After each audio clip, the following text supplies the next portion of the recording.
Joining us live now is former Israeli National Security Advisor and the head of the country's National Security Council, Eyal Hulata. Eyal, good to see you. Thanks for your time this evening, How much of a role does Israel play in the facilitation of folks moving from Gaza through the Rafah crossing and into Egypt? So thanks to you, Pete, for having me on your show. Actually, Israel does not play a role in that. This is not about Israel. I mean, Israel's demand from the outset was after having this being imposed on us. I mean, it's not like we started this and all this devastating, brutal massacre in our communities. What Israel demanded is the release of the hostages. There are more than 240 of them in Gaza. I'm very happy, and I think everybody in Israel is happy that people can be evacuated from Gaza. The humanitarian situation is of course an issue for Israeli government, but we don't play a role in that. We just want to see that if Gazans can be exited from Gaza Strip, maybe our hostages can be also exited from the Would you have concerns on that point, though? Would you have concerns? Sorry, I only asked that question because, I mean, folks had said that Israel might have been involved in that, or you might at least have a say. But what you're saying is that it's all Qatar, it's all Egypt, it's all the US. You're not involved in folks leaving Rafah crossing. Look, I'm not an official of the Israeli government at the moment. Maybe there are things that I'm not aware of, but just rationally, Israel shouldn't play a role in this. Maybe we give our support to it. Of course, I'm sure that if Israel's opinion was given, we're all for it. Would you have concerns? Any concerns with Palestinians from Gaza leaving the Strip? No, I mean, first of all, let's start with how this all plays out. Israel has asked the civilian population of northern Gaza to move to the south. So there are no civilian people in the war zone in the north of Gaza, where military is operating in footage that you now see on the screen. Clearly, the humanitarian situation south of Gaza is very difficult. Israel has asked the Egyptians to allow Palestinians to move into Sinai, so there could be some kind of relief to the humanitarian situation in Gaza, because we think Egypt should play a role in assisting us. This is not only an Israeli problem. In fact, shouldn't be an Israeli problem in the first place. So, I mean, I don't see any concerns in Gazans leaving to Sinai. On the contrary, I want many civilians to be in relief. And as I said before, I hope that our hostages can be moved into Egypt as well. Just on to the UN, the Secretary-General Antonio Guterres has responded to that attack on the Jabalia refugee camp yesterday, or his spokesman, rather, has said that Antonio Guterres is appalled by the escalating violence in Gaza, which includes the killing of Palestinians, women and children.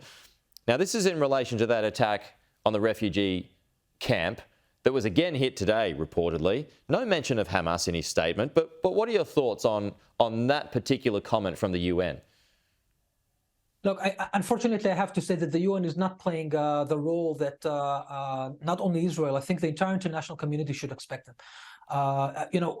We are very empathic to the humanitarian situation in Gaza, and I'm more than empathic for the death of civilian Gazans, which shouldn't be there, because they should have left that war zone as we given them advance warning. I wish our communities had advance warning before Hamas burst into our communities and massacred in their beds on that Saturday.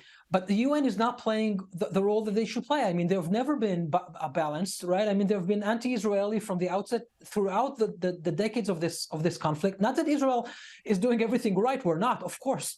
But, in a situation like this, not to condemn Hamas. What aren't you doing right? Just on that point, Eyal. Yeah. I'm sorry? What aren't you doing right? You said you're not doing everything right. What aren't you doing right? No, I'm saying, generally, of course, it's clearly that there are things that, we're looking at that footage now in Jabalia. Am I happy about it? No, I'm not happy about it.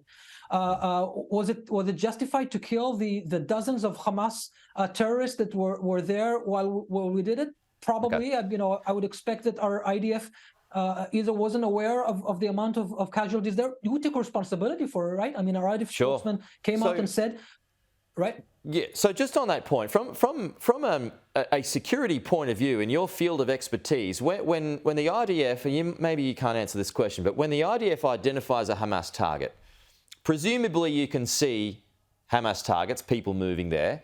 Would you be able to see civilians moving as well before the button's pushed? Well, sometimes we do. and I can share with you from previous attempts, also things that happened when I was National Security Advisor.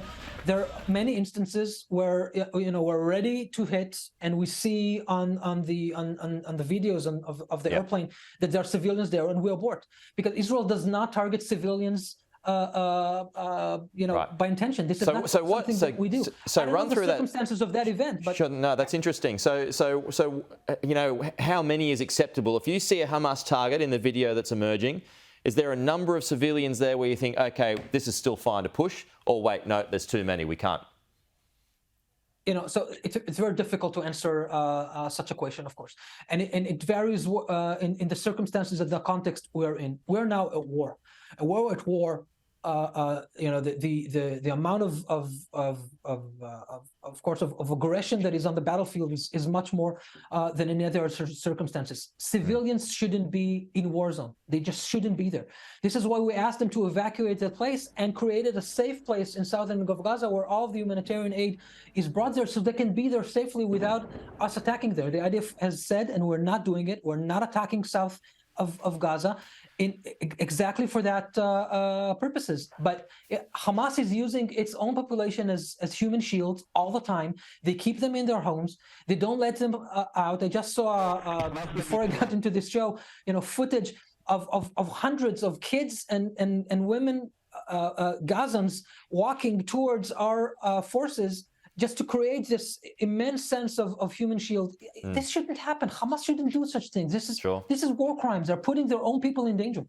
Interesting. Eyal, really appreciate your time. Thanks for joining us today. We'll talk to you again soon. Thank you, Pete. And if I may, I think the Australian government, your Prime Minister, and the entire Australian people have been very supportive and understanding of our difficult situation. And we appreciate that. I appreciate that, and I'm sure everybody in Israel appreciate that. Thank you so much. Eyal, thank you.